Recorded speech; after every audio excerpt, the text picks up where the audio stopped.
बच्चों, मैं आज आपका फिर वेलकम कर रहा हूं हमारी साइंस की क्लास में। तो बेटा, आपको पता है कि मैंने आप लोगों के साथ जो चैप्टर शुरू किया हुआ है वो है जी एटॉमिक स्ट्रक्चर, है ना। सो एटॉमिक स्ट्रक्चर जो मैंने आपके साथ चैप्टर शुरू किया हुआ है, उसके अंदर आज मैं आपको करवाऊंगा वैलेंसी। सो वैलेंसी करवाने से पहले मैं आपको रिवीजन दे देता हूं ताकि आपको याद आ जाए। तो ये देखिए,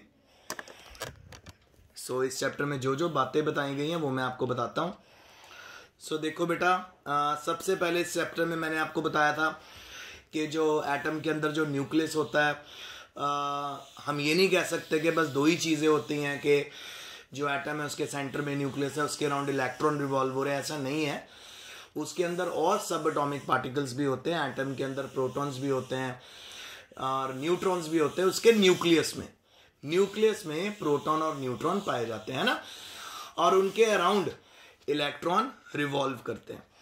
फिर उसके बाद मैंने आपको बेटा थॉमसन एटॉमिक मॉडल करवाया। थॉमसन एटॉमिक मॉडल आपने देखा, जिसको प्लम एंड पुडिंग मॉडल भी बोलते हैं।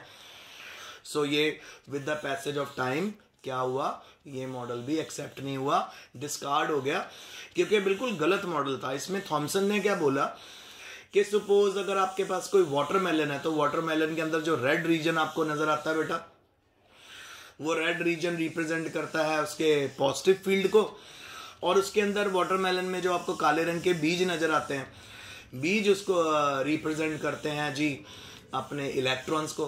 तो ये बिल्कुल उल्टा मॉडल था। थॉमसन के अकॉर्डिंग जो न्यूक्लियस था वो बाहर था और न्यूक्लियस के अंदर इलेक्ट्रॉन है, पर ये मॉडल फ्लॉप हो गया, क्योंकि ऐसा नहीं था। न्यूक्लियस के अराउंड इलेक्ट्रॉन रिवॉल्व होते हैं और न्यूक्लियस का साइज बहुत ज्यादा छोटा होता है। वो मैंने आपको रदरफोर्ड मॉडल ऑफ एटम जब करवाया था, उसमें समझाया था मैंने आपको कि गोल्ड फॉइल एक्सपेरिमेंट कैसे कैरी आउट हुआ। फिर उसके बाद बेटा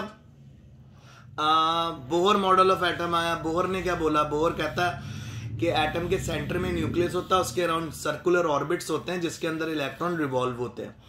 तो उसने इन शेल्स का नाम भी बोल दिया, KLMN शेल, है ना। आज मेरा टॉपिक ही यही है। आज मैं आपको वैलेंसी निकालना सिखाऊंगा। मैंने पहले भी बच्चों को बताया, तो अब मैं दोबारा आपको दिखा रहा हूं, तो आप बच्चों ने बड़े ध्यान से देखना, ठीक है। आज का हमारा टॉपिक क्या है, वैलेंसी।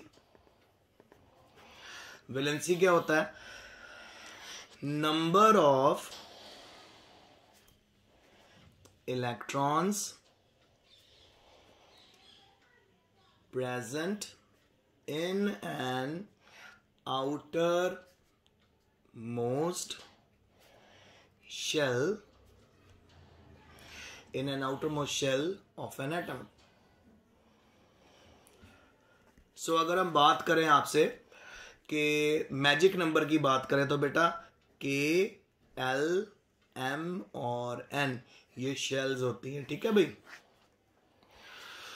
इन शेल्स में पहली शेल में 2 इलेक्ट्रॉन आते हैं, एल में 8 आते हैं, फिर 8 आते हैं, फिर 18। ये सिस्टम होता है। आगे चलता हूं आपके साथ। अब आप नोटिस करो, KLMN आपको क्लियर हो गया, 2, 8, 8 एंड 18। अब आपने किस बात का ध्यान रखना है कि जब भी आपको इसके अंदर वैलेंसी निकालनी है, जो भी आउटर मोस्ट शेल बनेगी उसमें जितने इलेक्ट्रॉन होंगे वो उसकी वैलेंसी को रिप्रेजेंट करेंगे। और जहां जहां पे शेल्स में नंबर बराबर पहुंच गया, जैसे एल में 8 इलेक्ट्रॉन आ गए या एम में 8 इलेक्ट्रॉन आ गए, वहां पर वैलेंसी 0 हो जाएगी।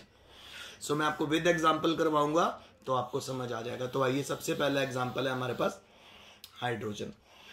हाइड्रोजन का एटॉमिक नंबर 1 होता है और इसके पास इलेक्ट्रॉन भी 1। तो एक और फंडा याद रखिए, atomic number equals to number of electrons. जितना एटॉमिक नंबर होता है उतने उसमें इलेक्ट्रॉन पाए जाते हैं। अब हाइड्रोजन में 1 इलेक्ट्रॉन है, इसकी K शेल के अंदर 1 इलेक्ट्रॉन आएगा। तो क्योंकि 1 ही इलेक्ट्रॉन है तो यहां पे वैलेंसी क्या हो जाएगी, इसकी 1 हो जाएगी इसकी। इसी तरह सेकंड नंबर पे हमारे पास आ जाता है, सपोज रैंडम ऑर्डर में आपको लेके चलता हूं। सपोज हम हाइड्रोजन के बाद हीलियम का निकाल लें। हीलियम का एटॉमिक नंबर 2, तो उसमें 2 इलेक्ट्रॉन। तो K शेल में कितने आ रहे हैं, 2 इलेक्ट्रॉन। अब आपने ऊपर देखा कि जब जिस शेल में इक्वल इलेक्ट्रॉन आ जाएंगे, बराबर हो जाएंगे, वहां पर वैलेंसी 0 हो जाएगी। तो यहां पे वैलेंसी क्या हो जाएगी? 0। फिर उसके बाद थर्ड नंबर पे आ गया लिथियम। लिथियम में के शेल में 2 इलेक्ट्रॉन, एल शेल में 1। क्योंकि बेटा जो के शेल है उसमें 2 से ज्यादा इलेक्ट्रॉन नहीं आ सकते ना। सो हमने कितने इलेक्ट्रॉन प्लेस करने? 3, क्योंकि उसका एटॉमिक नंबर 3, तो उसमें इलेक्ट्रॉन कितने होंगे? 3। तो क्योंकि आउटर शेल में 1 इलेक्ट्रॉन है तो यहां पे वैलेंसी क्या हो जाएगी? 1। फिर चौथे नंबर पे बेरिलियम। बेरिलियम के और एल। के में कितने? 2, और बार ऑब्वियसली 4 में से 2 अंदर फिट हो गए हैं के में, उससे ज्यादा नहीं आ सकते, तो बाहर वाली में 2। तो यहां पे वैलेंसी क्या होने वाली है? यहां पे भी वैलेंसी होने वाली है हमारी 2। फिर 5वें नंबर पे आ जाता है hydrogen, helium, lithium, beryllium, boron. Boron 5, के में 2, एल में 3। वैलेंसी कितनी? 3। फिर आ जाता है नीचे 6th पोजीशन पे। 6th नंबर पे आ जाता है कार्बन, एटॉमिक नंबर 6, के में 2, एल में 4। तो वैलेंसी कितनी होगी? वैलेंसी होगी यहाँ पे 4। तो बस आप देखो कैसे प्लेस करना है। के में 2 से ज्यादा इलेक्ट्रॉन नहीं आते, तो 2 इलेक्ट्रॉन भर के जो बचे हुए इलेक्ट्रॉन है वो आगे भेजोगे ना। तो के में अगर 2 आ गए, सो बाहर वाली शेल में कितने भरने पड़ेंगे हमें? 4, और 4 इसकी वैलेंसी। जहां पे एल की वैल्यू 8 हो गई वहां पे वैलेंसी फिर से 0 हो जाएगी। तो 7th नंबर पे आ गया हमारा नाइट्रोजन। के में 2, एल में कितने हो गए बेटा? 5, और यहां पे वैलेंसी कितनी होगी? 5। और 8th नंबर पे आ गया हमारा ऑक्सीजन। के में 2, एल में 6, वैलेंसी 6 हो गई। समझ आ रहा है? अब हम चलते हैं आगे।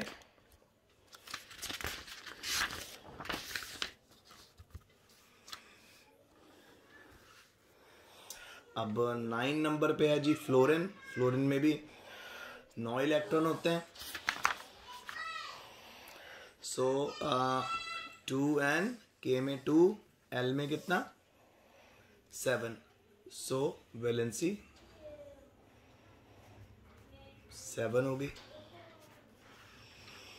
फिर आ गए हम 10 नंबर पे। 10 नंबर पे आ गया जी नियॉन। के शेल में 2, एल शेल में 8। हो गए 8 पूरे। जैसे ही 8 पूरे होंगे बेटा वहां पे वैलेंसी क्या हो जाएगी? वैलेंसी हो जाएगी यहाँ पे बेटा अपना 0। सो याद रखना जितने भी नोबल गैसेस होते हैं वहां पे वैलेंसी 0 होती है। फिर 11th नंबर देख लीजिए, सोडियम।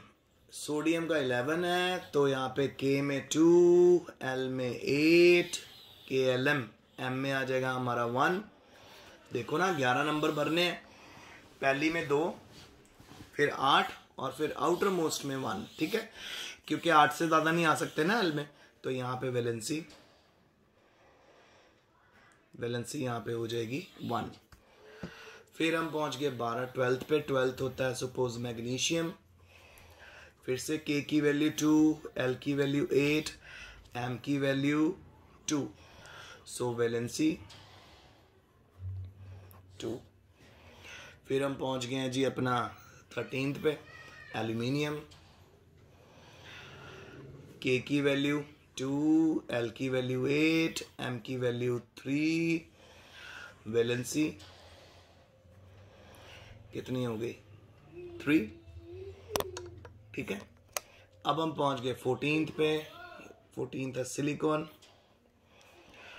के की 2, एल की 8, एम की 4। वैलेंसी यहां पे कितनी हो जाएगी? 4। So on. सो इस तरह से बेटा आज मैंने आपको वैलेंसी डालना सिखाया है। सो नेक्स्ट लेक्चर में हम आगे स्टडी करेंगे और बातें स्टडी करेंगे एटम के बारे में। Bohr model of atom discuss कर लिया हमने। फिर हम और देखेंगे क्या क्या इंप्रूवमेंट आई एटम्स और मॉलिक्यूल्स के बारे में। तो आज का लेक्चर यहीं तक है। अच्छे से पढ़िए, स्टडी हार्ड,